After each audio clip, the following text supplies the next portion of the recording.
ॐ नमो भगवते वासुदेवाय।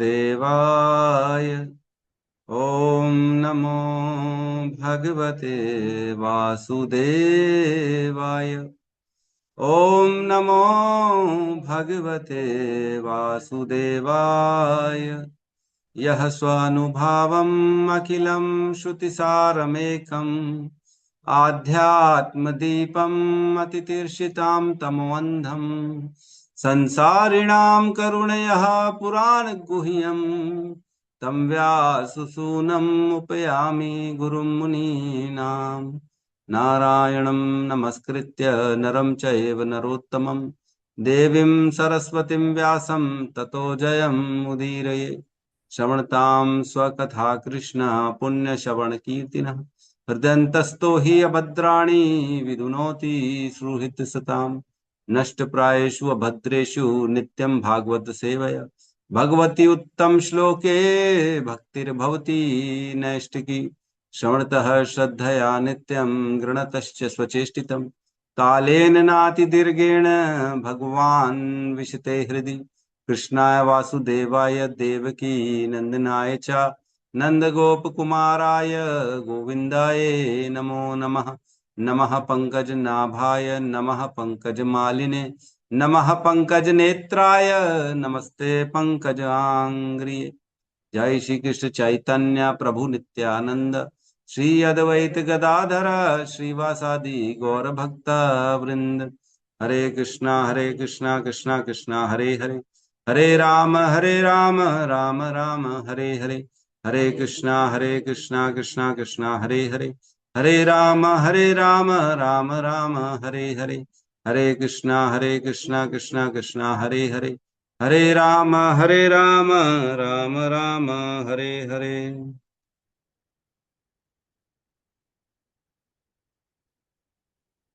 हरे कृष्णा। सभी का स्वागत है प्रातःकालीन श्रीमद् भागवतम के सत्र में। अभी हम लोग फिलहाल दूसरे स्कंद के 7वें अध्याय में हैं, जहाँ पे ब्रह्मा जी नारद जी को भगवान के लीला अवतारों का वर्णन कर रहे हैं। हमने समस्त अवतारों का अभी तक क्रम से श्रवण किया, ब्रह्मा जी के मुख से सभी अवतारों का बड़े सुंदर ढंग से हमने प्रयास किया उसमें प्रवेश करने की, और सभी के कुछ न कुछ गुणों और लीलाओं की चर्चा भी करी हमने। सभी अवतारों की कैसे उत्पन्न हुए, कैसे आए और क्या विशिष्ट कार्य जो थे उनके किस लिए वो आए, तो क्रम में हमने सबको सुना।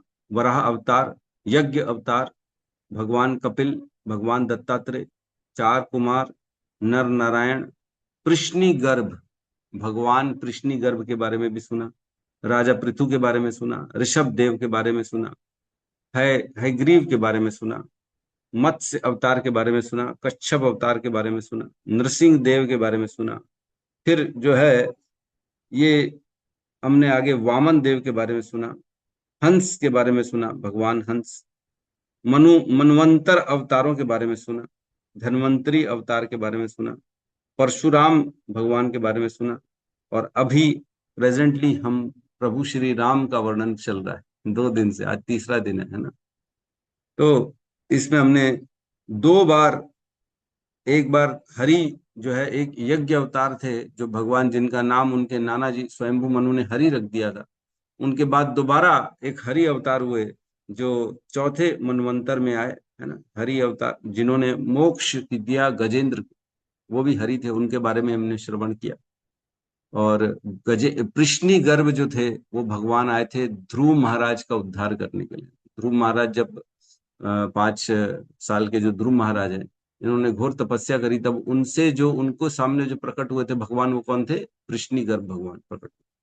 तो हमने इसमें बड़ी अच्छे से चर्चा करी। प्रभु श्री राम के बारे में हमने वर्णन सुना ब्रह्मा जी के द्वारा, 2 श्लोकों में अभी तक हमने पढ़ा। और कल हमने जो है श्लोक क्रमांक 24 को लिया था, जिसमें कहते हैं, दूरस्थ अपनी घनिष्ठ संगिनी सीता के वियोग से दुखी रामचंद्र ने अपने शत्रु रावण की नगरी पर हर, जो शिव के समान है, हर के समान, शिव जी के समान के जैसे ज्वलित लाल लाल नेत्रों से दृष्टि डाली। महान समुद्र ने उन्हें भय से कांपते हुए मार्ग दे दिया। क्योंकि उनके परिवार के सभी जलचर सदस्य यथा मगरमच्छ, सर्प तथा घड़ियाल श्री भगवान के रक्त नेत्रों की क्रोध अग्नि से जले जा रहे थे।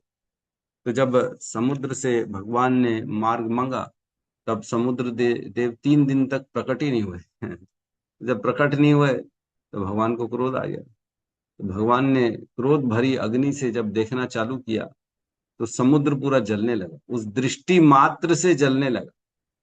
और जलते जलते उसके जलचर जो थे, सर्प और घड़ियाल, मृग, मछलियां, ये सब जलने लगी। तो फिर जो है आए समुद्र देव प्रकट हुए, और उन्होंने फिर भगवान से विनती करी। तो भगवान ने फिर उनकी विनती को स्वीकार किया, और फिर जो है सेतु बना, है ना। उन्होंने बोला, अगर मैं आपको स्थान दे दूंगा, मार्ग दे दूंगा, तो ये मर्यादा के विरुद्ध हो जाएगा। और आप तो जो है स्वयं जो है भगवान है, आपकी कीर्ति इसमें नहीं है कि मैं आपको मार दूं। आपकी की है, आप कुछ ऐसा कार्य करिए जिससे आपकी कीर्ति हो, है ना। मेरा नाम नहीं चाहिए मेरे को कि मैंने मार्ग दे दिया, ऐसा नहीं होना चाहिए। तो इस प्रकार जो है भगवान को फिर सेतु बनाने का उन्होंने जो है सजेशन दिया था कि नल नीर है आपके टीम में, उनसे आप सेतु बनवाइए। ठीक है।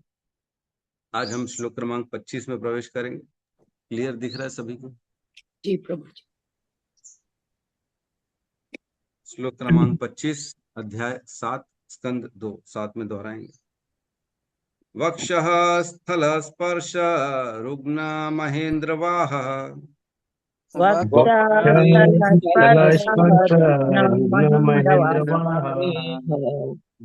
दंतैर्विडम्बित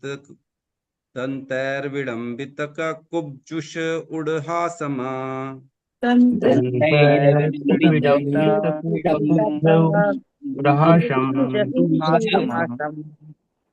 सद्यो शुभहि सह विनेष्यति दारहर्तु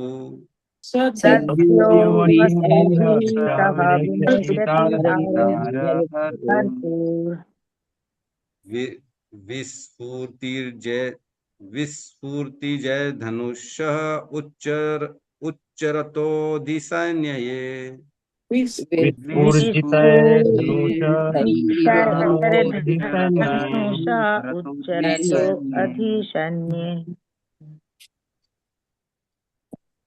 वक्षः स्थल स्पर्श रुग्ण महेंद्रवाह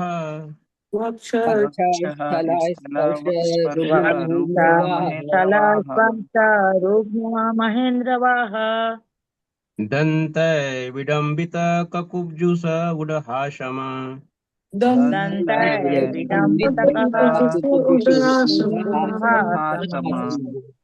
सद्यो अशुभिः सह विनेष्यति दारहर्तु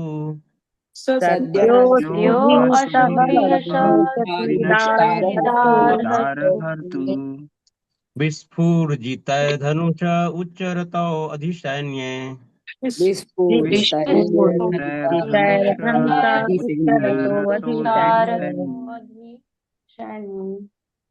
वक्षः स्थल स्पर्श रुग्ण महेंद्रवाह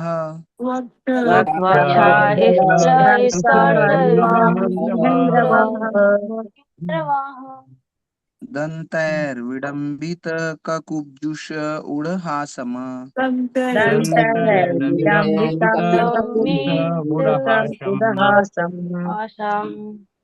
सद्यो शुभि सह विनेष्येति दारहर्तु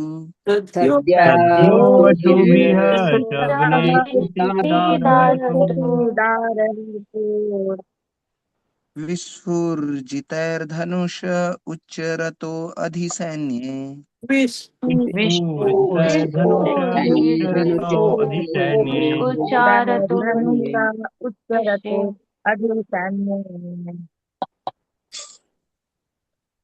अक्षः स्थल स्पर्श रुग्ण महेंद्रवाह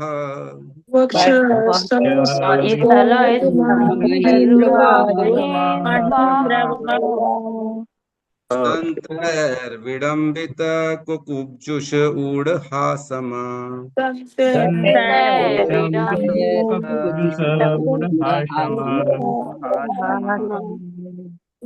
सद्यो सुभिसः विनेष्यति दारहर्तु तत्सुभिषः विनेष्यति विनेष्यति सुभितः विनेष्यति दारहर्तु विस्फूर्जितैर्धनुष उच्चरतोऽधिसैन्ये विस्फुरितधनुषोऽधिसैन्ये।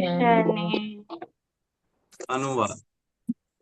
जब रावण युद्ध कर रहा था तब उसकी छाती से टकराकर स्वर्ग के राजा इंद्र के हाथी की सूंड खंडित हो गई और ये खंड बिखर कर चारों दिशाओं को चकाचौंध करने लगे।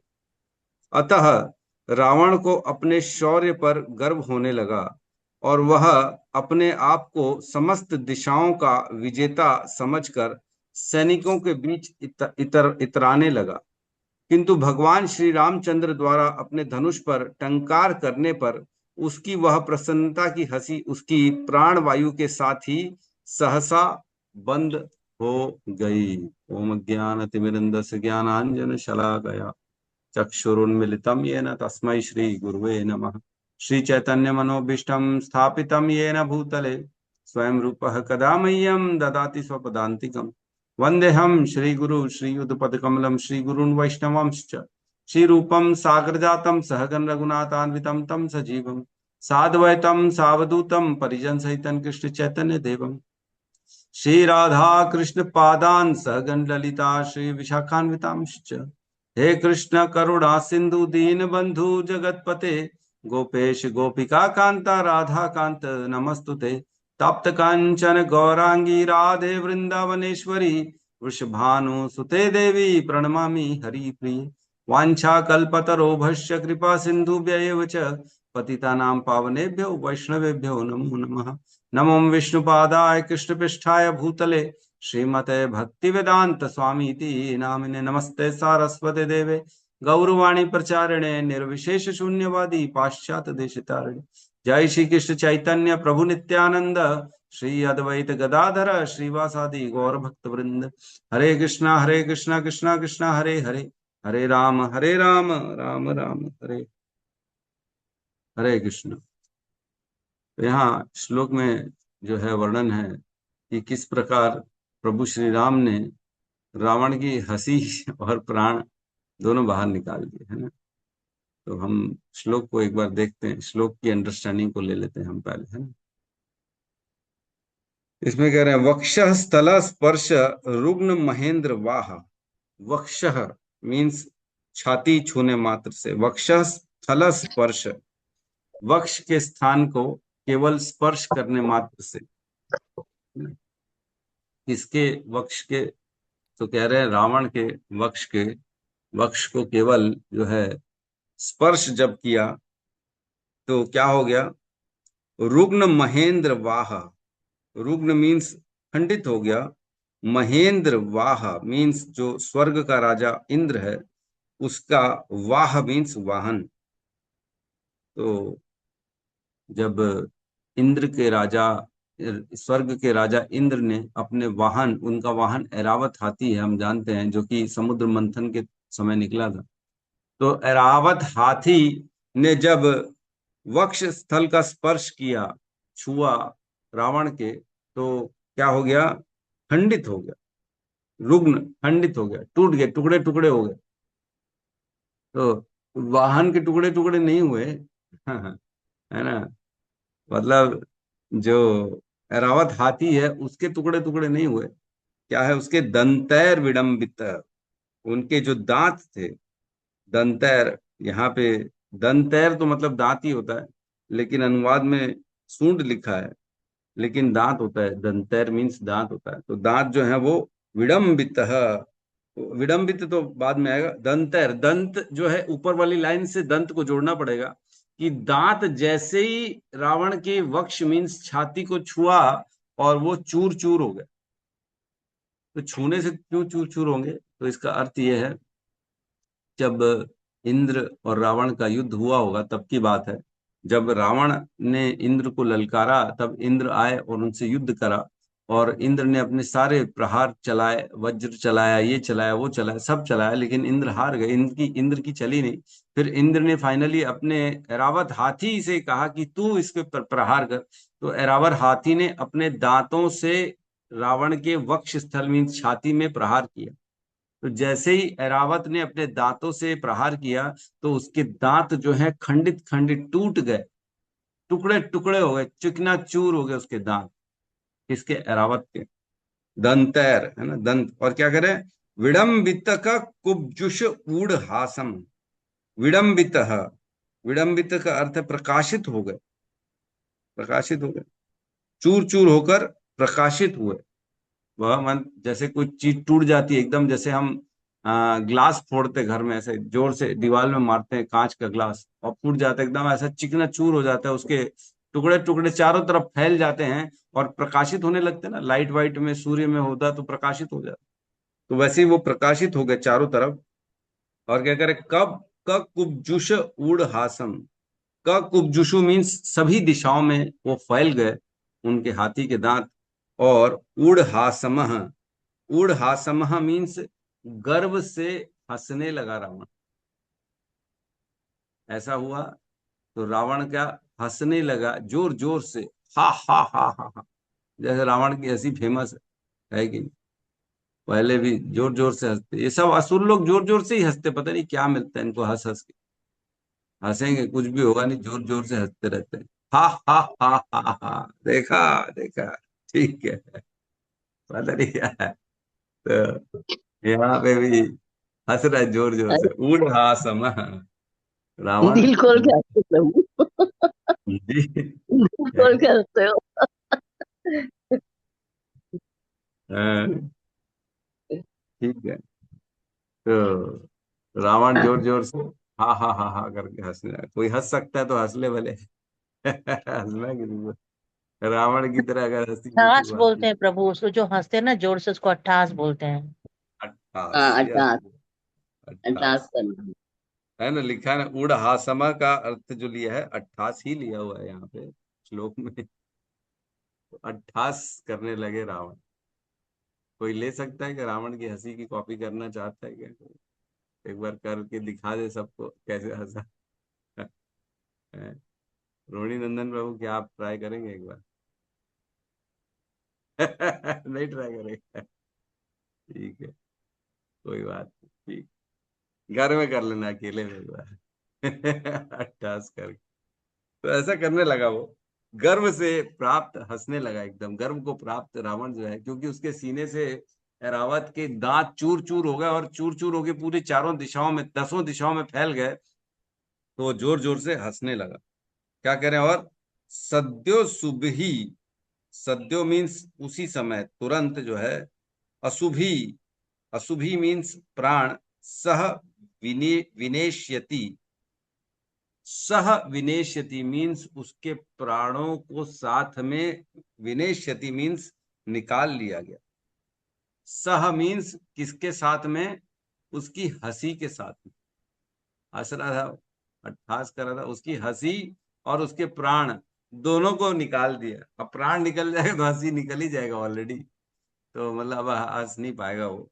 उसके गर्व को भी निकाल लिया, जो उसके अंदर अहंकार था उसको भी निकाल दिया। सद्यो तुरंत, सुभी मीन्स वह जो प्राण थे, सह विनेश्यति उनके प्राणों के साथ उसकी वो हंसी को भी बाहर निकाल दिया गया, अर्थात मार दिया गया। मर्डर हो गया रावण का, है ना, खत्म हो गया वो। दार हर्तु, दार हर्तु मीन्स जिसकी पत्नी का हरण किया था। दार हर्तु, क्या किया था रावण ने, उनकी, राम की पत्नी का हरण किया था। इसलिए प्रभु श्री राम ने उसे मार डाला, उसके प्राणों को निकाल डाला, और साथ में जो उसके अंदर अहंकार था जिसके कारण वो हंसता था, उसको भी बाहर निकाल डाला भगवान। कैसे कह रहे हैं, विस्फूर्जितैर धनुषः, विस्फूर्जितैर धनुषः मीन्स धनुष, जो उनके पास धनुष था, उसकी मात्र टंकार करने से। टंकार जो है ना, जोरदार ऐसे जब बाणों को खींचा जाता है तब टंकार होती है। और आवाज आती है, एकदम गूंजती है वो चारों दिशाओं में। उस टंकार से धनुष के उच्चरतौ अधिसैन्य हैं, मीन्स जो उच्च रथ, मीन्स तेजी से विचरण कर रहे थे प्रभु श्री राम। राम के हाथ में धनुष और धनुष में टंकार, ऐसा चल रहा था। तो कह रहे वो धनुष जो तेजी से विचरण कर रहा था, तो धनुष अकेले तो विचरण करेगा नहीं, ऑब्वियसली उसको कोई पकड़ेगा तभी करेगा। तो लेकिन यहाँ कह रहे धनुष जो विचरण कर रहा था, उसकी टंकार मात्र से रावण के प्राण निकल गए। तो टंकार से प्राण नहीं निकलते हैं, प्राण निकलते बाणों से। हम जानते बाण चलाए थे प्रभु श्री राम ने, है ना। तो मारे सर 31, मतलब उनको 31 बाण मारे थे, मेरे ख्याल से 31 बाण मारे थे। मारे सर 31 जो है उसको, ऐसा आता है श्लोक। तो 31 बाण मारे थे जिससे रावण के प्राण निकल गए थे, है ना। तो उसी धनुष से एक एक करके फटाफट मारे। लेकिन खाली टंकार से नहीं होता ये, लेकिन बोलने श्लोक में लिखा जाता है कि ऐसे ऐसे मारा, टंकार निकलते जाता बार बार बार बार। कहते हैं जो अनुज बोलो, अर्जुन जो है उसका जो धनुष है उसका नाम गांडीव है, गांडीव। और भयंकर जो है वो दिव्य अस्त्र है। तो जब अर्जुन पांडव लोग वनवास में थे, तब 1 साल जब उनका अज्ञातवास चल रहा था, है ना, तब राजा, कौन से राजा के यहाँ रह रहे थे वो लोग अज्ञातवास में? राजा किसी को विराट। याद है? विराट के यहाँ, हाँ। तो जब राजा विराट के यहाँ दुर्योधन ने आक्रमण कर दिया था, अंत में जब उसको पता पड़ा था कि भीम ने विराट के साले का वध कर दिया था, उसका नाम भी क्या था, बड़ा बलशाली वध था वो, कीचक। कीचक नाम था प्रभु कीचक। जी। यस, कीचक, कीचक, कीचक का वध कर कीचक। दिया था। तब अर्जुन को पता पड़ गया कि कीचक का वध कौन कर सकता है, केवल 2-3 लोग ही कर सकते हैं, बलराम, भीम और मैं, 3 लोग कर सकते हैं। तो अब ये भीम ही होगा, और तो किसी ने वध किया नहीं है कीचक का। तो इनको शक शक हो गया और इन्होंने युद्ध कर लिया उस पे, राजा विराट के ऊपर। तब उस समय फिर राजा विराट का पुत्र था, जो उत्तर नाम था शायद उसका, है ना, उत्तर। उत्तर के साथ अर्जुन गए, और अर्जुन ने बोला कि मैं, अर्जुन उस समय ब्रिंग लला के नाम से जो है उनके जो है वो डांस टीचर थे, है ना, डांस टीचर थे। तो वो बोले हम साथ में चलेंगे तुम्हारे, चलते हैं युद्ध में, देखते हैं। तो उत्तर गया रक्षा करने के लिए अपने राज्य की। तब उसका सारथी बन के गए अर्जुन, ब्रिंग लला, जो एक जो है क्या बोलेंगे हम, पुरुष स्त्री भी नहीं बीच का जो है वो बन के गया था वो। तो फिर बाद में जब वहां युद्ध पे गए, तब जब उत्तर ने देखा इतनी बड़ी सेना को, तो घबरा के भागने लगा। अरे बोले इससे कौन, प्राणों को बचाना, रक्षा करना हमारी ज्यादा जरूरत है, लड़ाई कैसे होगा। तो वो भृंग लला जो अर्जुन था वो बोलते, अरे तुम राजा हो, क्षत्रिय हो, के कैसे मैदान छोड़ के भाग रहे हो। अरे बोले प्राण बचेंगे तब तो हम कुछ कर पाएंगे, अब यहाँ रहने इतनी बड़ी सेना के सामने तो मेरे प्राण ही नहीं बचेंगे। तो अर्जुन ने क्या किया, उसको बिठाया, बोले तुम सारथी बनो और मैं अब जो है लड़ता हूँ तुम्हारी जगह में। तब वो एक पेड़ में लेके गए उनको, पेड़ में उन्होंने अपने सारे अस्त्र शस्त्रों को रखा था छुपा के। तो उसको उतरवाया उससे, उत्तर से। जब उत्तर ने देखा तो इतने विशाल दिव्य उन लोगों के अस्त्र शस्त्र पांडवों के थे उसमें पूरा। लोगों को क्या लगता था, उस पेड़ में कोई आत्मा रह रही है, कोई भूत रहता है, इसलिए उस पेड़ में जाते ही नहीं थे, क्योंकि उसमें अस्त्र सब ऐसे दिव्य अस्त्र थे, तो कोई जाता नहीं था।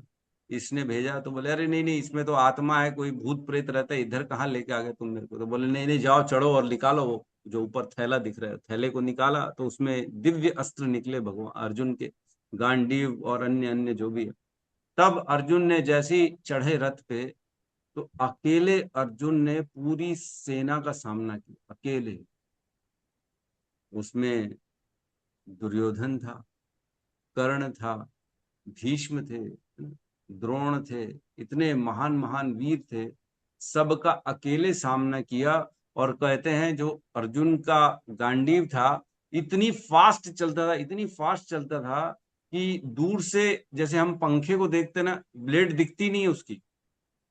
ब्लेड, आप जब पंखा फुल स्पीड में चलता है तब उसके जो पंख होते हैं वो दिखते नहीं है, तो वैसे ही बोले अर्जुन ऐसे बाण चलाता था कि दिखते ही नहीं थे बाण कि उसके कब रख रहा है कब चला रहा है, कुछ समझ में ही नहीं आता था लोगों को। ऐसे तेजी से चारों तरफ बाण पे बाण छोड़ते थे और अकेले सबके साथ युद्ध करते थे, अकेले, सोचो। और क्या शक्ति रही होगी, जो टारगेट सोचते थे सीधा वो टारगेट में जाता था वो बाण। इतने बाण चलते थे, इतने बाण। तो यस, 31 बाण छोड़े थे रघुनाथ जी ने रावण के ऊपर। तो इतने बाण छोड़ते थे, ऐसे युद्ध करते थे ये लोग। ये कोई ऐसा नहीं है जैसे टीवी में दिखाते हैं ना, एक बाण छोड़ा वो चला जा रहा है, चला जा रहा है है ना। पहले जो B.R. चोपड़ा का आता था रामायण, उसमें ऐसे चला जा रहा है, चला जा रहा है, चला जा रहा है, फिर इधर से चला जा रहा है, चला जा रहा है, आखिर में आ गया एक विस्फृति और एकदम ऐसा फूट रहा है फिर दूसरा बाण उठा रहे, डाल रहे। आधा आधा घंटा लगा देते थे एक एक युद्ध दिखाने में। तो ऐसा नहीं होता था। उनके युद्ध इतने फास्ट होते थे कि आंखों से देखे नहीं सकते थे। कहते हैं वो जो उत्तर था ना, जो उसका सारथी बना था, वो अर्जुन के धनुष की टंकार मात्र से बेहोश हो रहा था। उसका सर चकरा रहा था। वो जो है उसको समझ में नहीं आ रहा था कि मैं रथ कैसे चलाऊं, इतनी टंकार निकल रही थी अर्जुन के जो है बाण धनुष से। ऐसा मारता था। तो वैसे ही यहाँ पे भी जो है विस्फूर्जितैर धनुष उच्चरतो अधिसैन्य है। और दोनों सैनिकों के मध्य जाकर जो है प्रभु श्री राम ने अपने धनुष से जो है रावण के जो है वध कर दिया, 31 बाण मार के, है ना। जयद्रथ का सर, यस, वो तो अलग कथा है, वो तो कुरुक्षेत्र की कथा, जयद्रथ का। तो यस, कुरुक्षेत्र में भी जयद्रथ का ऐसा वध किया उन्होंने अपने बाण से कि उसके सर को काट के वह बाण सीधा उसके पिता के गोद में रखा, उसके बाण। सोचो, ऐसी कला थी अर्जुन के अंदर।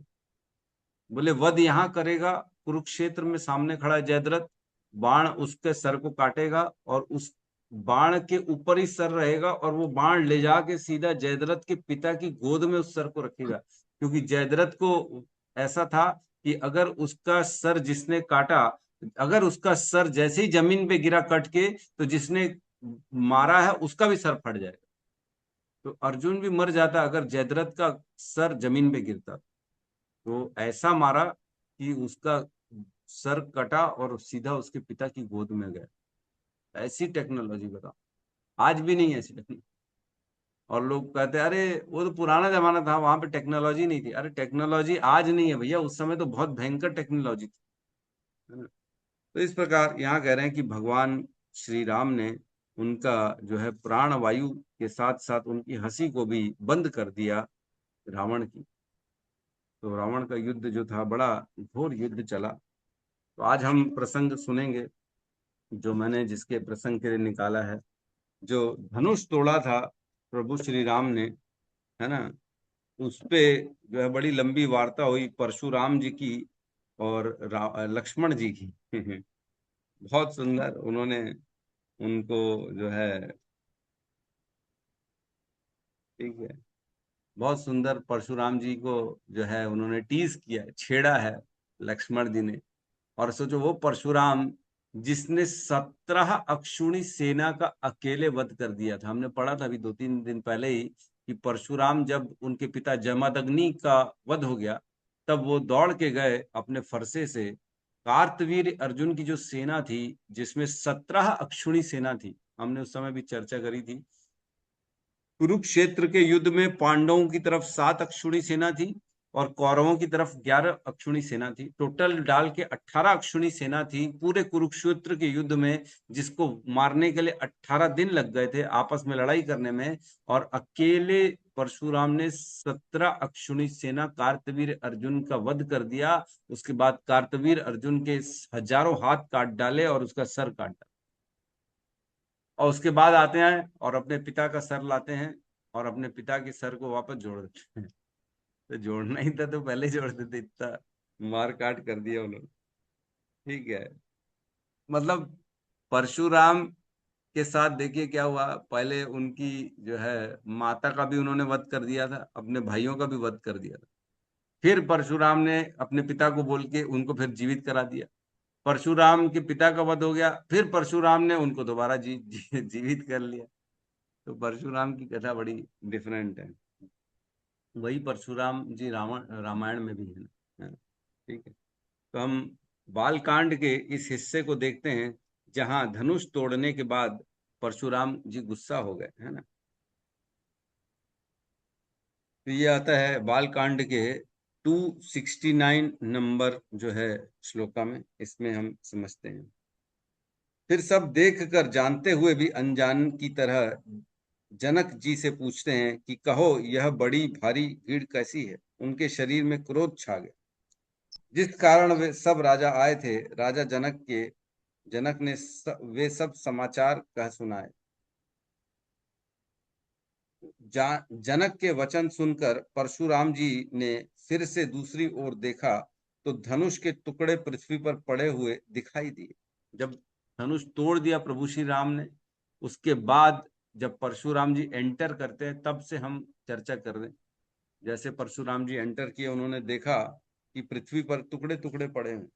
अत्यंत क्रोध में भरकर वे कठोर वचन बोले, रे मूर्ख जनक, बता धनुष किसने तोड़ा, उसे शीघ्र दिखा, नहीं तो अरे मूढ़, आज मैं जहां तक तेरा राज्य है वहां तक की पृथ्वी उलट दूंगा, पलटा दूंगा, पूरी पृथ्वी पृथ्वी खत्म कर दूंगा जहां तक तेरा राज्य। राजा को अत्यंत डर लगा, जिसके कारण वे उत्तर नहीं देते। यह देखकर कुटिल राजा मन में बड़े प्रसन्न हुए। जो अन्य अन्य दूसरे राजा भी आए थे ना, जो सीता से स्वयंवर में उनके शादी करने के लिए, वो उनको बड़ा प्रसन्नता हुई। देवता मुनि नाग और नगर के स्त्री पुरुष सभी सोच करने लगे। सबके हृदय में बड़ा भय आ गया। अरे बाप रे, परशुराम जी तो बड़े भयंकर जो है क्रोधित हो गए, क्योंकि प्रभु शिव जी का धनुष तोड़ दिया है किसी ने। सीता जी की माता मन में पछता रही है कि हाय, विधाता ने अब बनी बनाई बात बिगाड़ दी। परशुराम जी का स्वभाव सुनकर सीता जी को आधा क्षण भी कल्प के समान बीतने लगा। उनकी माता ने सोचा कि अभी तो ले दे के मेरे बेटी के लिए वर मिला, अभी पहले ही मिला ही लड़का है और तुरंत परशुराम जी आ गए उसको मारने के लिए। ये कैसी स्थिति है मेरी। आगे कहते हैं, हे नाथ, शिव जी के धनुष को तोड़ने वाला आपका कोई एक दास ही होगा। क्या आज्ञा है मुझसे, क्यों नहीं कहते। यह सुनकर क्रोधी मुनि रिसा कर बोले, ये प्रभु श्री राम बोले है ना उनको, इनको परशुराम को बोले कि हे नाथ, शिव जी का धनुष जो तोड़ा है वो आपका ही दास है, और आज्ञा दीजिए, क्या कहना चाहते हैं, मैं खड़ा हूं आपके सामने। कहते हैं, सेवक वह है जो सेवा का काम करे, शत्रु का काम करके तो लड़ाई ही करनी चाहिए। हे राम सुनो, जिसने शिव जी के धनुष को तोड़ा है वह सहस्त्र बाहु के समान मेरा शत्रु है। परशुराम जी कहते हैं, हे राम सुन लो, जो जिसने भी धनुष तोड़ा है वो मेरा शत्रु है। और शत्रु भी कैसा शत्रु है, सहस्त्र बाहु, जो कार्तवीर अर्जुन है जिसके 1000 हाथ थे, उसी के समान मेरा शत्रु है। जिसने मेरे वो गाय को लेके गया था ना चुरा के, सहस्त्र बाहु अर्जुन, कामधेनु को, उसी के समान वो मेरा भी शत्रु है। वह इस समाज को छोड़कर अलग हो जाए, नहीं तो सभी राजा मारे जाएंगे। मुनि के वचन सुनकर लक्ष्मण जी मुस्कुराए और परशुराम जी का अपमान करते हुए बोले।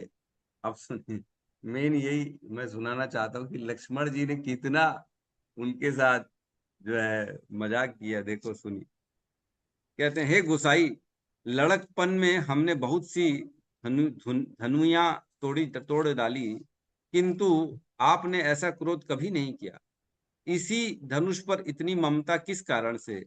यह सुनकर भृगुवंशी ध्वजारूप स्वरूपा परशुराम जी कुपित होकर कहने लगे। पहले अर्जुन लक्ष्मण कहते, अरे हमने तो बचपन से बहुत धनुष तोड़ दिए हैं, इसमें ऐसी क्या खास बात है जो इतना क्रोधित हो रहे हो आप, क्या खास बात है बताओ। तब कहते, अरे राजपुत्र, काल के वश होने से तुझे बोलने में कुछ भी होश नहीं है।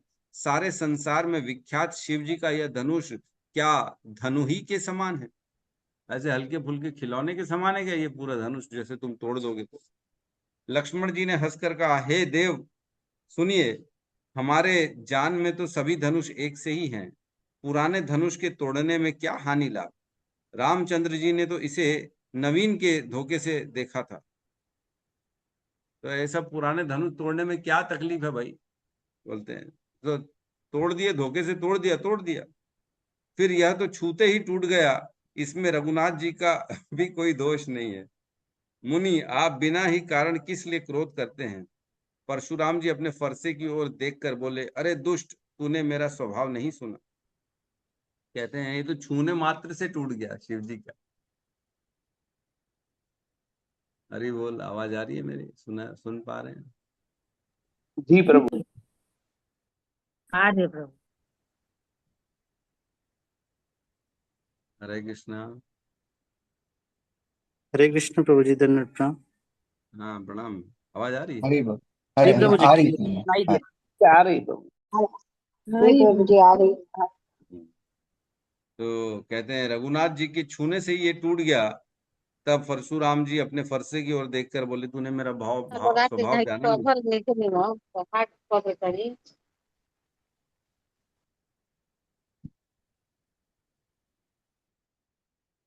आगे कहते हैं, मैं तुझे बालक जानकर नहीं मारता। अरे मूर्ख, क्या तू मुझे नीरा मुनि ही जानता है? मैं बाल ब्रह्मचारी और अत्यंत क्रोधी हूँ। क्षत्रिय कुल का शत्रु तो विश्व भर में विख्यात हूँ। अब अपनी पहचान बता रहे हैं परशुराम जी लक्ष्मण को कि तू मुझे खाली जो है ना मत मान, साधु हूँ मैं, बहुत बड़ा ये शत्रुओं, मैं क्षत्रिय कुल का शत्रु हूँ। अपनी भुजाओं के बल से मैंने पृथ्वी को राजाओं से रहित कर दिया और बहुत बार उसे ब्राह्मणों को दे डाला। हे राजकुमार, सहस्त्र बाहु की भुजाओं को काटने वाले मेरे इस फरसे को देखो। अब अपनी बखान कर रहे हैं परशुराम जी कि मैंने पूरे राजाओं को, पृथ्वी को मुक्त कर दिया था समस्त राजाओं से, और मैंने सहस्त्र बाहु का भी वध कर दिया था अपने फरसे से। अरे राजा के बालक, तू अपने माता पिता को सोच के वश न कर। मेरा फरसा बड़ा भयानक है। यह गर्भों के बच्चों का भी नाश करने वाला, गर्भ के अंदर भी बच्चा रहेगा उसका भी नाश कर देगा मेरा फरसा।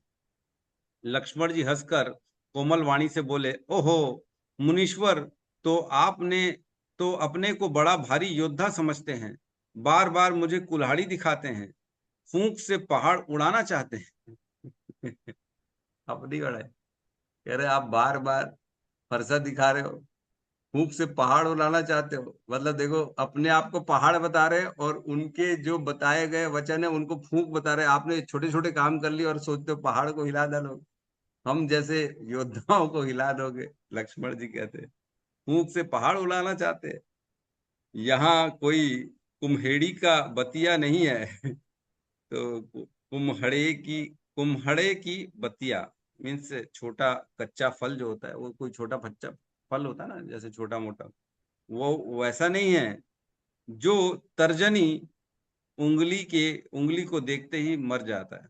जैसे ही कोई छोटी सी उंगली भी उसमें छोटे से फल में लगाएगा तो वो टूट जाता है, वैसे नहीं होगा। कुठार और धनुष बाण देखकर मैंने कुछ अभिमान सहित कहा था।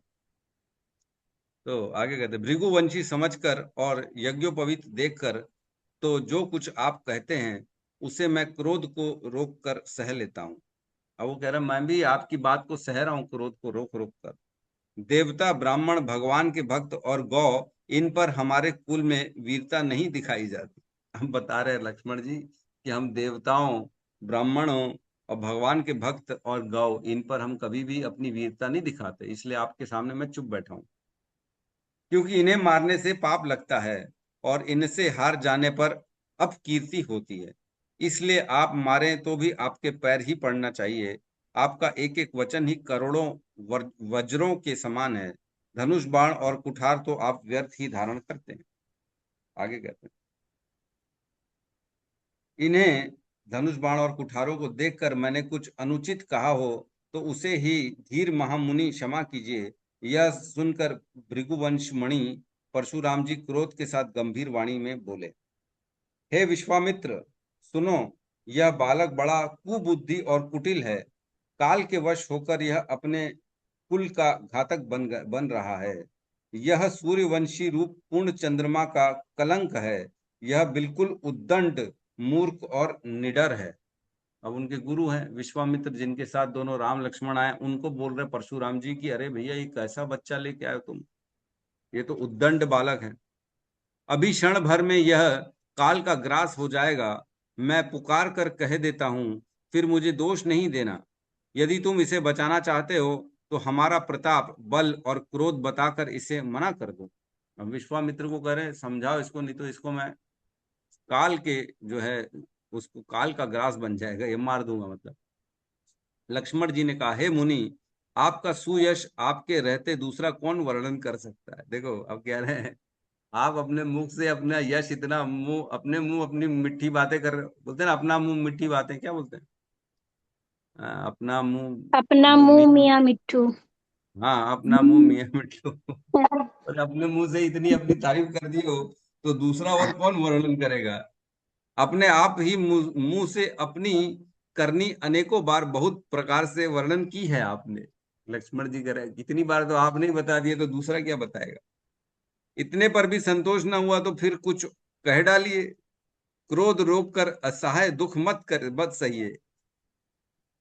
लक्ष्मण जी कह रहे क्रोध जो है, क्रोध रोक कर असहाय दुख मत सहिए हो। ऋषि को कह रहे सोचो, आप वीरता का व्रत धारण करने वाले, धैर्यवान और शोभ रहित हैं।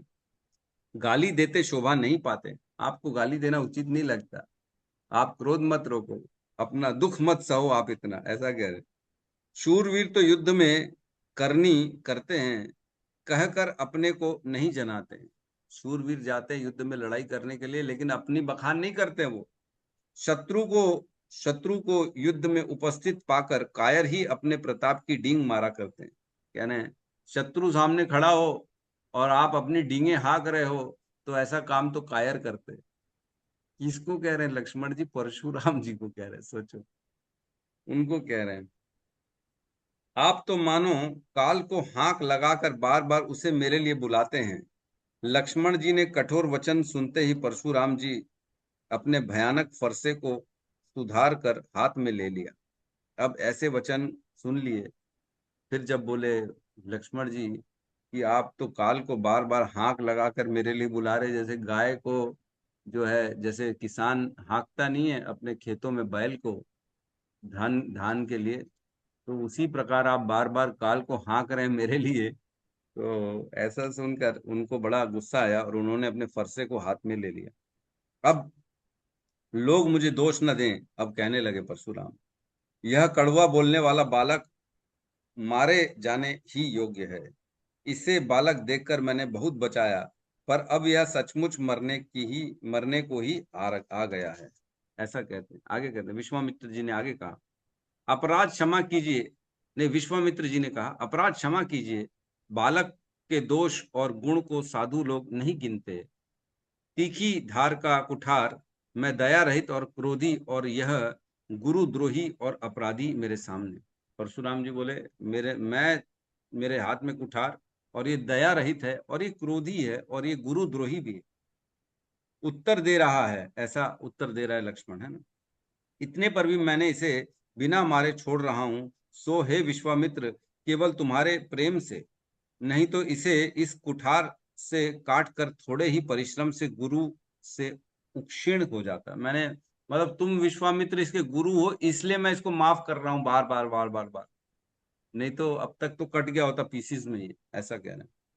विश्वामित्र जी ने हृदय में हंसकर कहा, मुनि को हारा ही हारा सूझ रहा है। मतलब उनको ऐसा लग रहा है कि मैं हार ही रहा हूं, विश्वामित्र उनको परशुराम को। किंतु यह लोहमयी जो खड़ी खाड़ है, उर्की खांड, इसको चलो छोड़िए, समझ में नहीं है। लक्ष्मण जी ने कहा, हे मुनि, आपके शील को कौन नहीं जानता, वह संसार भर में प्रसिद्ध है।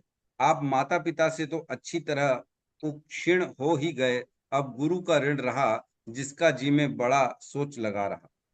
तो वह मानो हमारे ही माथे माथे काढ़ा था। बहुत दिन बीत गए, इससे ब्याज भी बहुत बढ़ गया होगा। अब किसी हिसाब करने वाले को बुला लीजिए, तो मैं तुरंत थैली खोलकर हिसाब दे देता हूँ। अब बोले, आपका गुस्सा बहुत दिन से पेंडिंग चला आ रहा है, आपने गुस्सा निकाला नहीं कहीं पे, तो लाओ थैला, मैं आपके गुस्से का हिसाब कर देता हूँ। इतना गुस्सा लेन देन पेंडिंग है आपका, मैं अभी निपटा देता हूँ। लक्ष्मण जी के कड़वे वचन सुनकर परशुराम जी कुठार संभाला, निकाल लिया अपने फरसे को। सारी सभा हाय हाय करके पुकार उठी। और लक्ष्मण जी ने कहा, हे भृगु श्रेष्ठ, आप मुझे फरसा दिखा रहे हैं, पर हे राजाओं के शत्रु, मैं ब्राह्मण समझकर बचा रहा हूं। मैं आपको ब्राह्मण समझ के माफ कर रहा हूं, और आप उठा रहे हो, बार बार मेरे को देख देख के कुठार उठा रहे हो। मैं आपको माफ कर रहा हूं और आप मेरे को देख देख के क्रोधी हो रहे हो। आपको कभी रणधीर बलवान वीर नहीं मिले क्या? आपको कभी कोई ऐसा रणधीर बलवान वीर नहीं मिले? हे ब्राह्मण देवता, आप घर ही में बड़े हैं। कह रहे बच्चे घर में ही केवल खेल खेल के अपने आप को चैंपियन समझते हैं, वैसे ही आप लगता है घर में खेल खेल के अपने आप को चैंपियन समझ रहे हो। आपको कोई बलवान मिला नहीं है। यह सुनकर अनुचित है कहकर सब लोग पुकार उठे। तब श्री रघुनाथ जी ने इशारे से लक्ष्मण जी को रोक दिया। जब ऐसे कहा, तब पूरी सभा वाले लोगों ने बोला, अरे ये तो अनुचित बात कर रहा है, अनुचित बात कर रहा है। तब प्रभु श्री राम का एंट्री होता है और उन्होंने शांत किया इसको, लक्ष्मण को। लक्ष्मण जी के उत्तर से जो आहुति के समान थे आहुति मीन्स घी डाली जाती है ना यज्ञ में, आहुति अग्नि को बढ़ाने के लिए, तो वैसे थे। परशुराम जी के क्रोध रूपी अग्नि को बढ़ाते देखकर रघुकुल के सूर्य श्री रामचंद्र जी जल के समान वचन बोले। अब शांत करने के लिए रामचंद्र जी प्रवेश करते, कहते हैं, हे नाथ, बालक पर कृपा कीजिए, इस सीधे और दुग्ध मुहे बच्चे पर क्रोध ना कीजिए।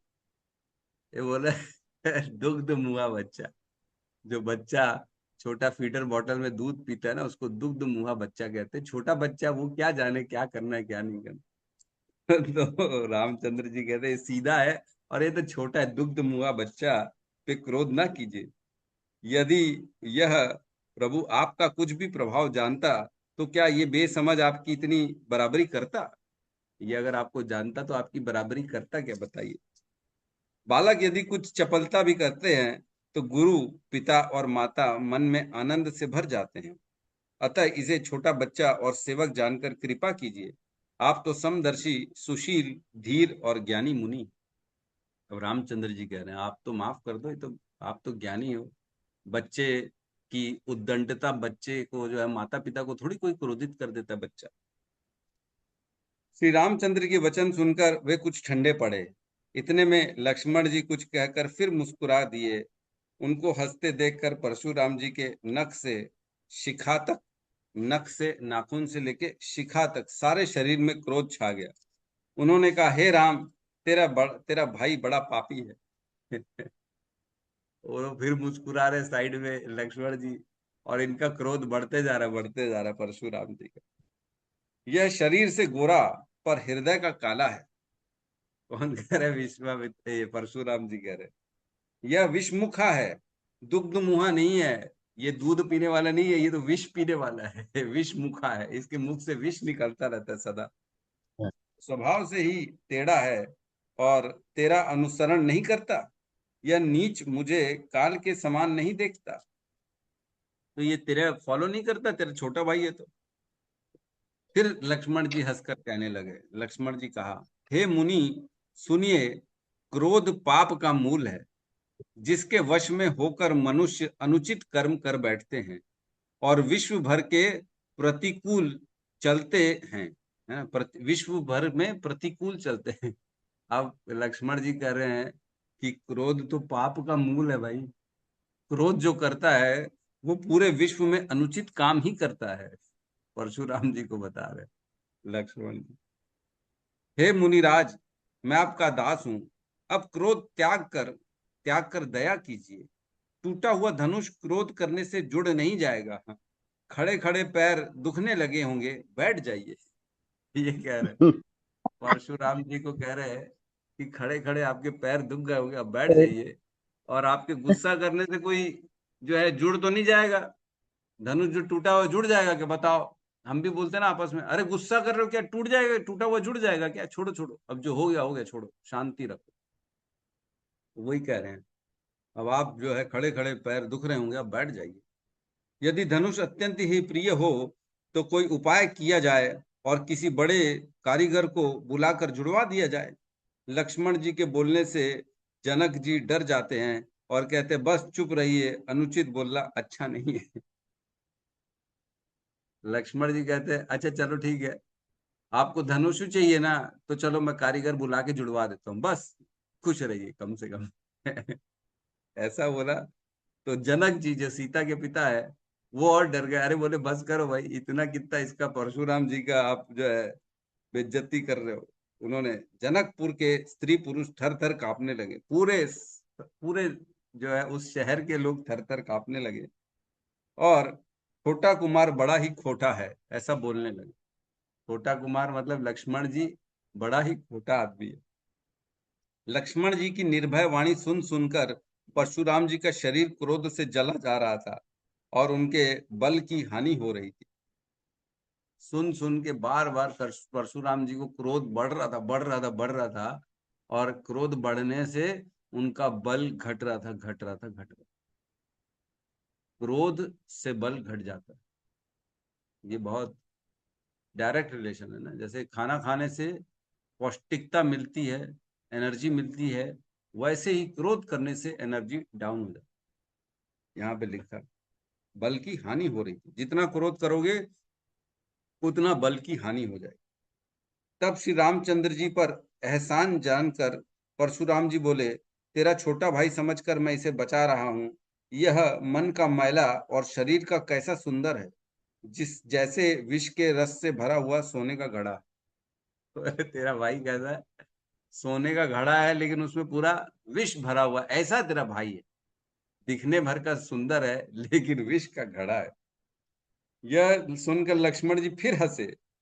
तब श्री रामचंद्र जी ने तिरछी नजर से उनकी ओर देखा, जिससे लक्ष्मण जी सकुचाकर विपरीत बोलना छोड़कर गुरु जी के पास चले गए। अब लक्ष्मण जी को रामचंद्र जी ने तिरछी नजर से देखा कि अब बस कर भाई। तब श्री रामचंद्र जी दोनों हाथ जोड़कर अत्यंत विनय के साथ कोमल और शीतल वाणी से बोले, हे नाथ सुनिए, आप तो स्वभाव से ही सुजान हैं। आप बालक के वचन पर कान न कीजिए, उसे सुना अनसुना कर दीजिए। जो बोल रहा है छोड़ दीजिए, क्यों सुन रहे उसकी बातों को आप। रामचंद्र जी कह रहे बर्रे और बालक का एक स्वभाव होता है। बर्रे और बालक का एक स्वभाव है, संत जन इन्हें कभी दोष नहीं लगाते। फिर उसने लक्ष्मण ने तो कुछ काम ही नहीं बिगाड़ा है। हे नाथ आपका अपराधी तो मैं हूं। बोले लक्ष्मण की बात सुन क्यों रहे, बच्चे की बात छोड़ दो, इग्नोर करो। आपका धनुष जो टूटा वो तो मैंने तोड़ा है ना, मेरे से बात करिए। आपका अपराधी तो मैं हूं। अतः हे स्वामी, कृपया क्रोध वध और बंधन जो कुछ करना है दास की तरह मुझ पर कीजिए। प्रभु श्री राम कहते हैं आप जो करना है मुझ पे कीजिए, छोड़ दीजिए उसको। जिस प्रकार से शीघ्र आपका क्रोध दूर हो, हे मुनिराज बताइए, मैं वही उपाय करूं। आपका क्रोध कैसे दूर होगा, अब मैं वही काम करूंगा। रामचंद्र जी कह रहे हैं। मुनि ने कहा, हे राम, क्रोध कैसे जाए, अब भी तेरा छोटा भाई टेढ़ा ही ताक रहा है। इसकी गर्दन पर मैंने कुठार न चलाया तो क्रोध करके किया ही क्या। तो अभी भी वो देख रहा है टेढ़ी नजर से, क्रोध कैसे नहीं करूं मैं, मेरा क्रोध बढ़ता जा रहा है। मेरे जिस कुठारी की घोर करनी सुनकर राजाओं की स्त्रियां गर्भ गिर पड़ते हैं, उसी फरसे के रहते मैं इस शत्रु राजपुत्र को जीवित देख रहा हूं। बोले मैं इतना गुस्सेल हूं कि मेरे गुस्से से स्त्रियों का गर्भपात हो जाता है, और देखो मैं चुपचाप खड़ा हूं इसके सामने, इसका उद्दंड सह रहा हूं। हाथ चलता नहीं, क्रोध से छाती जली जाती है। राजाओं का घातक यह कुठार भी कुंठित हो गया, विधाता विपरीत हो गया। इससे मेरा स्वभाव बदल गया, नहीं तो भला मेरे हृदय में किसी समय भी कृपा कैसी। बोले मेरे को समझ में ही नहीं आ रहा है मैं इसको मार क्यों नहीं रहा हूं। परशुराम जी कह रहे मेरा गुस्सा इतना तेज है कि मैं कभी किसी पे दया नहीं करता। क्रोध आता है तो मैं सीधा फरसा चला देता हूं, लेकिन मेरे को समझ नहीं आ रहा कि मैं इसके पर फरसा चला क्यों नहीं रहा हूं, क्रोध को सह क्यों रहा हूं इतना। परशुराम जी कह रहे है ना, मेरे हृदय में इतनी कृपा आ कहां से रही, मेरे को समझ में नहीं आ रहा। आज दया मुझे यह दुख सहा रही है, इस दया के कारण मैं आज दुख सह रहा हूं। यह सुनकर लक्ष्मण जी ने मुस्कुराकर सिर नवाया। आपकी कृपा रूपी वायु भी आपकी मूर्ति के अनुकूल है। वचन बोलते हैं मानो फूल झड़ रहे हैं। अब लक्ष्मण जी कह रहे आपकी कृपा तो आपके वचनों से हमने सुन ली। आपके वचन आ रहे थे, ऐसा लग रहा था फूल झड़ रहे। अब देखो फिर उनको उंगली कर रहे हैं लक्ष्मण जी। हे मुनि, यदि कृपा करने से आपका शरीर जला जाता है तो क्रोध होने पर तो शरीर की रक्षा विधाता ही करेंगे। क्या रे? आप अपनी कृपा से कृपा कर रहे हो तो भी शरीर जल रहा है आपका, तो जब क्रोध करोगे तो आपको कौन बचाएगा? विधाता ही बचाते होंगे आपको। तो परशुराम जी ने कहा, हे जनक, देख, यह मूर्ख बालक हठ करके यमपुरी में निवास करना चाहता है। अब ये यमराज के पास ही जाना चाहता है, यमपुरी में निवास करेगा भैया। ऐसा हठी बालक है। इसको शीघ्र ही आंखों की ओट क्यों नहीं करते? हे राजपुत्र, देखने में छोटा, ये है राजपुत्र देखने में छोटा है पर है बड़ा खोटा। लक्ष्मण जी ने हंस हंसकर मन ही मन कहा, आंख मूंद लेने पर कहीं कोई नहीं है। अब कहते हैं, बार बार देख के बोल रहे हो खोटा है, खोटा है, खोटा है, इससे अच्छा आंख मूंद लो तो मैं दिखूंगा ही नहीं आपको। लक्ष्मण जी कह रहे हैं। तब परशुराम जी हृदय में अत्यंत क्रोध भरकर श्री राम जी से बोले, अरे शठ, तू शिव जी का धनुष तोड़कर उल्टा ही हमको ज्ञान सिखाता है। तेरा यह भाई तेरे ही सम्मति से कटु वचन बोलता है और तू छल से हाथ जोड़कर विनय करता है। या तो युद्ध में मेरा संतोष कर, नहीं तो राम कहलाना छोड़ दे। अब कह रहे हैं, तेरे ही परमिशन से ये बार बार मेरे को उल्टा सीधा बोल रहा है। एक भाई उल्टा सीधा बोल रहा है और तू हाथ जोड़ के मेरे सामने विनम्र खड़ा हुआ है। तुम दोनों की मिली भगत चल रही है, बोल रहा परशुराम जी कहते, अरे शिवद्रोही, छल त्याग कर मुझसे युद्ध कर, नहीं तो भाई सहित तुझे मार डालूंगा। इस प्रकार परशुराम जी कुठार उठाए बक रहे थे और श्री रामचंद्र जी सिर झुकाए मन ही मन मुस्कुरा रहे थे। तो जो परशुराम जी ने कुठार उठा के ऐसा बोल रहे हैं और रामचंद्र जी मन ही मन मुस्कुरा रहे, सर झुका के मुस्कुरा। क्या बात है! परशुराम जी के हृदय में भी राम है। तो हृदय से क्या कर रहे हैं? परशुराम जी को वो चला रहे हैं। वो उनको परसा तो चलाने देंगे नहीं, और इधर उनके हृदय में करुणा भरते जा रहे हैं कि नहीं, तेरे को चलाने नहीं, सुनना है, सुनना है। और वो परेशान है कि मैं सुन रहा हूँ, चला क्यों नहीं रहा हूँ, मार क्यों नहीं रहा हूँ, सुन रहा हूँ, पार मार क्यों नहीं रहा हूँ। और रामचंद्र जी अंदर ही अंदर मंद मंद मुस्कुरा रहे हैं। देखो कुछ कर भी नहीं पा रहा है, मैं इसके अंदर बैठा हूं, मैं इसको कंट्रोल कर रहा हूँ, और ये गुस्सा भी कर रहा है, मारने भी नहीं दे रहा हूं मैं इसको। तो रामचंद्र जी अंदर ही अंदर मुस्कुरा रहे थे हृदय में, और अपना सर झुका दिया उनके सामने। रामचंद्र जी ने कहा, मनी मन कहा, रामचंद्र जी ने अपने मनी मन में कहा, दोष तो लक्ष्मण का और क्रोध मुझ पर करते हैं, कहीं कहीं सीधेपन में भी बड़ा दोष होता है। टेढ़ा जानकर सब लोग किसी की भी वंदना करते हैं, टेढ़ा चंद्रमा को राहु भी नहीं ग्रासता। अब वो सोचने लगे, देखो टेढ़ा तो लक्ष्मण है और मुझ पर क्रोध कर रहे हैं, सीधेपन का उल्टा फायदा ले रहे हैं। रामचंद्र जी ने कहा, हे मुनीश्वर, क्रोध छोड़िए, आपके हाथ में कुठार है और यह मेरा सिर आगे है। जिस प्रकार आपका क्रोध जाए, हे स्वामी, वही कीजिए, मुझे अपना अनुचर जानिए। आपके हाथ में कुल्हाड़ी है, मेरा सर सामने है, आपके झुका हुआ है, आपको जो अच्छा लगे वो करिए। हे परशुराम जी, रामचंद्र जी कहते, सब स्वामी और सेवक में युद्ध कैसा? हे ब्राह्मण श्रेष्ठ, क्रोध का त्याग कीजिए। आपका वेश देखकर ही बालक ने कुछ कह डाला था, वास्तव में उसका कोई भी दोष नहीं था। अब कह रहे हैं कि आपका वेश देख के बालक जो है लक्ष्मण ने कुछ कह दिया होगा, उसमें उसका भी दोष नहीं है। कह रहे हैं अब आपका कैसा, वही उनका कैसा वेशभूषा है। आपको कुठार, बाण और धनुष धारण किए देखकर और वीर समझकर बालक को क्रोध आ गया। वह आपका नाम तो जानता था, पर उसने आपको पहचाना नहीं। अपने वंश रघुवंश के स्वभाव के अनुसार उसने उत्तर दिया। अब आप साधु, यद्यपि हैं साधु, लेकिन आप अगर अस्त्र शस्त्र लेके चलेंगे तो कोई आपको कैसे समझेगा कि आप साधु हैं, है ना? यदि आप मुनि की तरह आते तो हे स्वामी, बालक आपके चरणों की धूलि सिर पर रखता। अनजाने ही भूल को क्षमा कर दीजिए, ब्राह्मणों के हृदय में बहुत अधिक दया होनी चाहिए। हम कह रहे छोड़ दो, चलो माफ कर दो। अगर आप ब्राह्मण के वेश में आते तो आपके पैर छूता वो, लेकिन आप तो फरसा वरसा लेके आ गए, क्रोध से आ गए तो ऐसे में कैसे कोई आपके पैर छुएगा। हे नाथ, हमारी और आपकी बराबरी कैसी, कहिए ना, कहाँ चरण और कहाँ मस्तक, कहाँ मेरा राम मात्र छोटा सा नाम और कहाँ आपका परशु सहित बड़ा नाम। मेरा छोटा नाम है राम और आपका बड़ा नाम है परशुराम। तो आप बड़े हैं, मैं छोटा हूँ। बोले आपके हाथ में कुल्हाड़ है, मैं निहत्था हूँ, मेरा सर आपके सामने, जो करना है करिए। हे देव, हमारे तो एक ही गुण है, गुण धनुष हैं, और आपके परम पवित्र 9 गुण हैं। तो साधुओं में 9 गुण होते हैं ना, क्षमा दमा तप शौचम शांतिम आर्जवम एवच ज्ञानम विज्ञानम आस्तिक्यम ब्रह्म कर्म समावजम। ये 9 कर्म होते हैं, 9 गुण हैं, बता रहे हैं।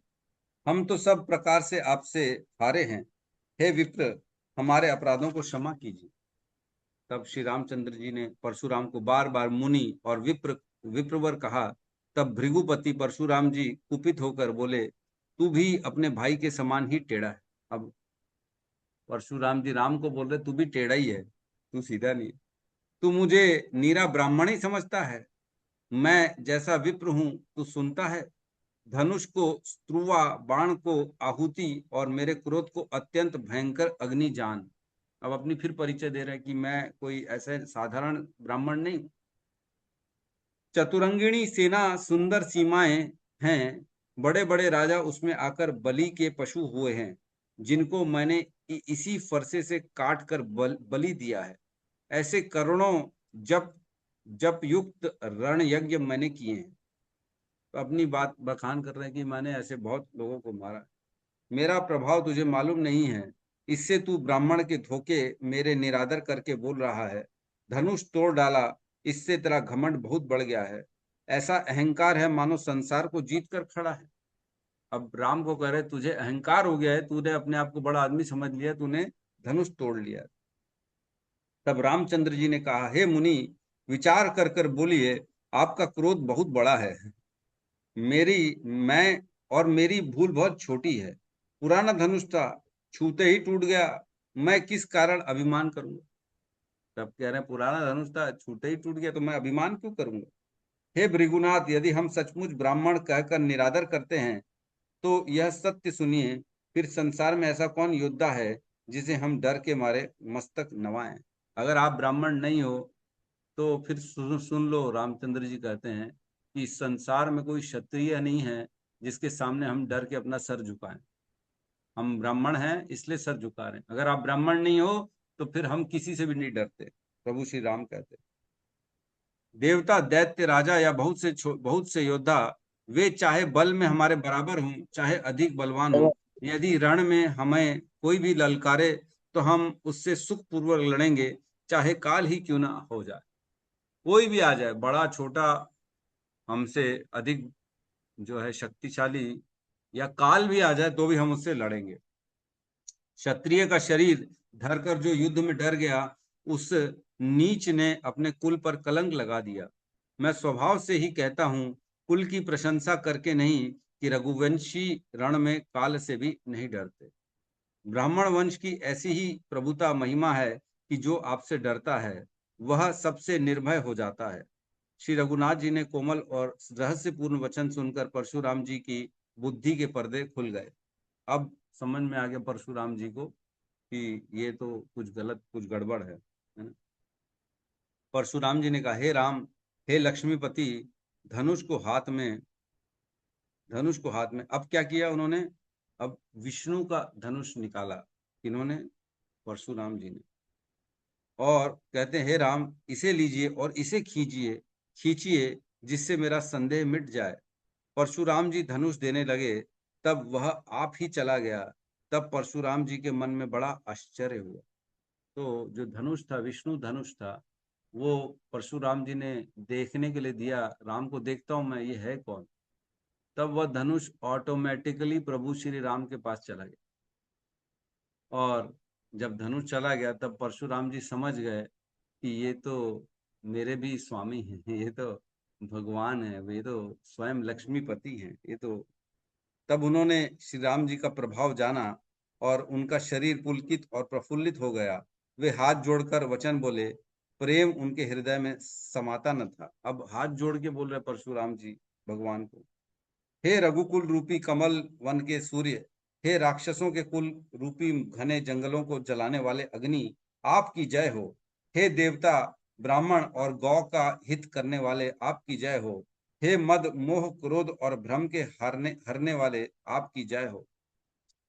उनकी स्तुति करने लगे। हे विनय शील कृपा आदि गुणों के समुद्र और वचनों की रचना में अत्यंत चतुर, आपकी जय हो। हे सेवकों के सुख देने वाले, सब अंगों से सुंदर और शरीर में करोड़ों कामदेवों की छवि धारण करने वाले, आपकी जय हो। मैं एक मुख से आपकी क्या प्रशंसा करूं। हे महादेव जी के मन रूपी मन सरोवर के हंस।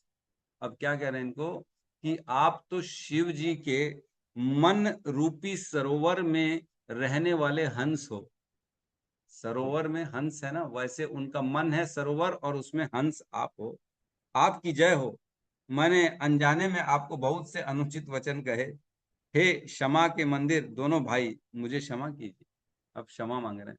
तो अब ठंडे पड़ गए बेसिकली जो है परशुराम। तो इसके बाद यहाँ पे ये प्रसंग का यहाँ पे हम एंड करते हैं। तो वो बड़ा मैं कल पढ़ रहा था, मेरे को लगा इसको सबसे हम चर्चा करें, क्योंकि इतना ज्यादा परशुराम जी और इनका चर्चा हुआ जो बड़ा अच्छा लग रहा था। ठीक है, तो किसी का कोई प्रश्न है या कोई डाउट है तो कह सकते हैं। यस, गौतम बुद्ध प्रभु कहिए। हरे कृष्ण प्रभु जी, दंडवत प्रणाम।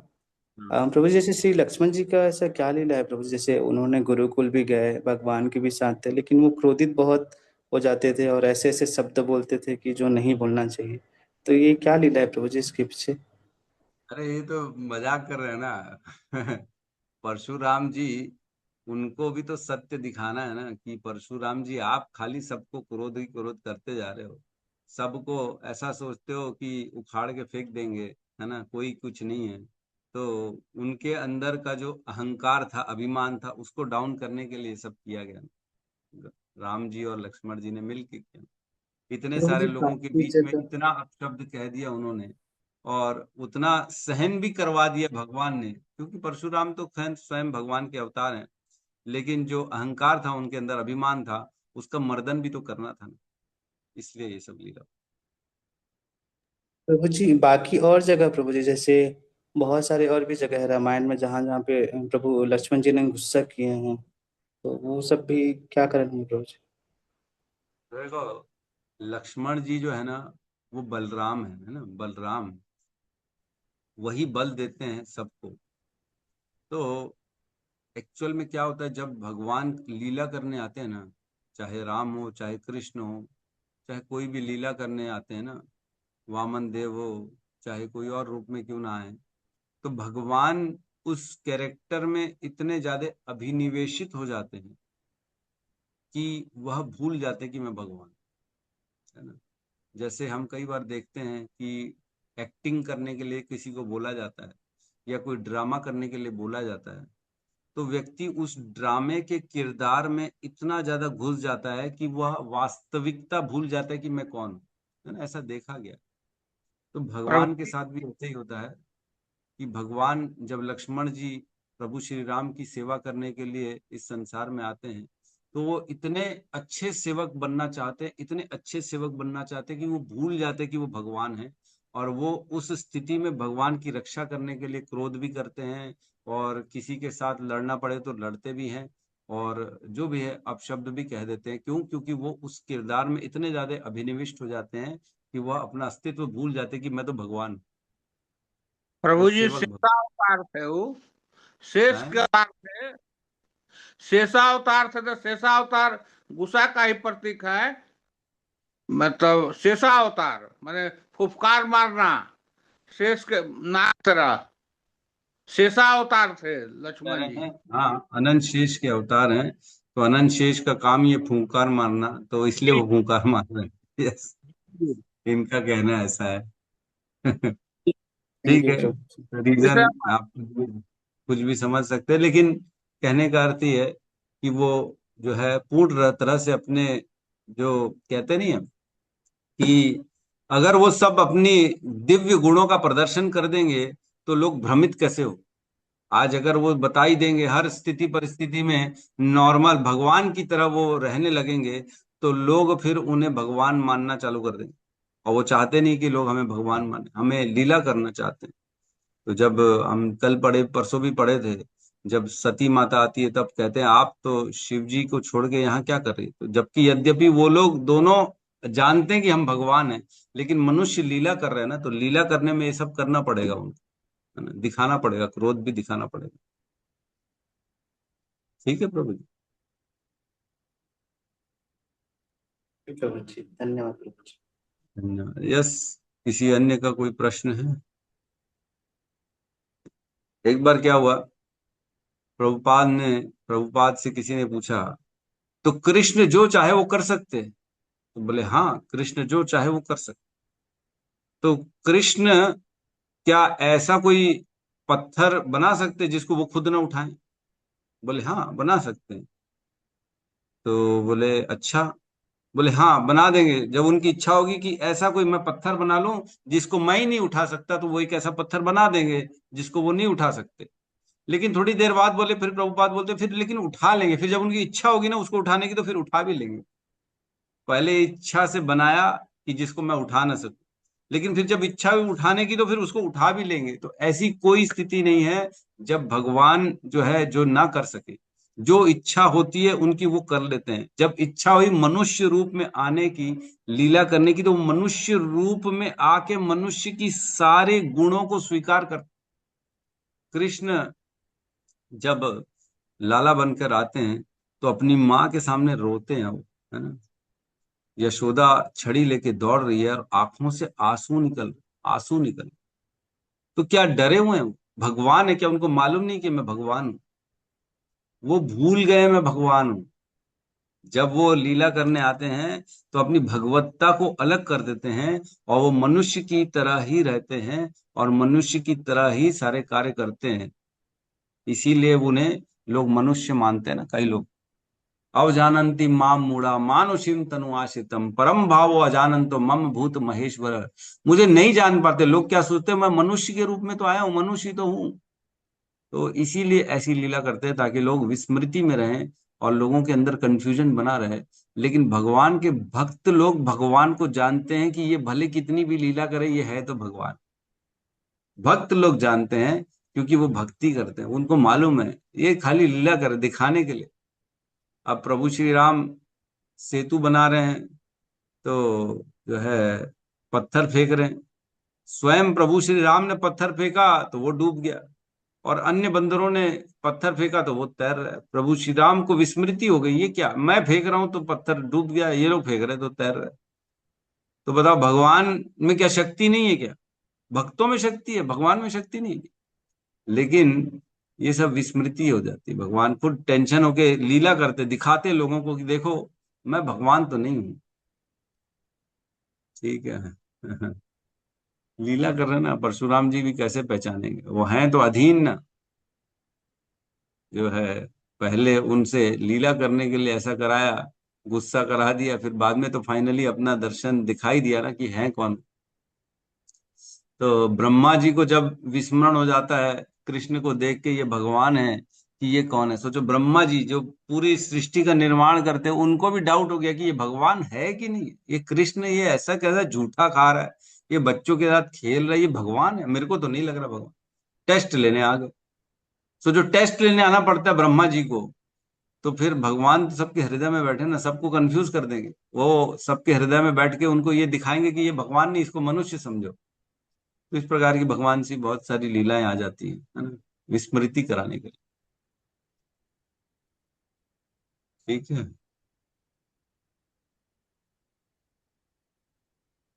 ठीक है, तो अन्य किसी का कोई प्रश्न है या कोई और अंडरस्टैंडिंग है तो कह सकते हैं।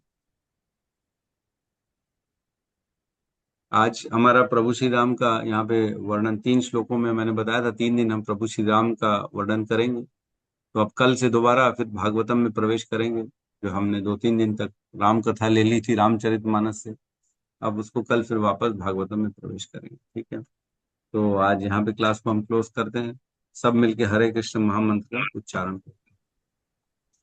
हरे कृष्णा हरे हरे कृष्णा कृष्णा हरे कृष्णा कृष्णा कृष्णा हरे कृष्णा हरे हरे हरे राम हरे हरे राम राम हरे राम राम हरे राम राम राम राम हरे हरे हरे कृष्ण संतराज श्रीमद् भागवतम की जय जय जय भक्त मातृ वृंद की जय जय जय जगत गुरु शील प्रभुपाद की जय जय निताई जय गौर हरि हरि हरे बोल हरे हरे हरे हरे हरे कृष्णा बोल। प्रभु जी दंडवत प्रणाम हरे कृष्णा प्रभु जी सादर प्रणाम, सभी भक्तों को सादर प्रभु जी प्रणाम। दंडवत प्रणाम हरे कृष्णा प्रभु जी कृष्णा प्रभु हरे जी कृष्ण बहुत प्रभु बहुत दंडवत धन्यवाद आपका। हरे कृष्ण साष्टांग धन्यवाद। प्रणाम हरे कृष्ण प्रभु हरे कृष्णा प्रभु जी नगर प्रणाम। प्रणाम।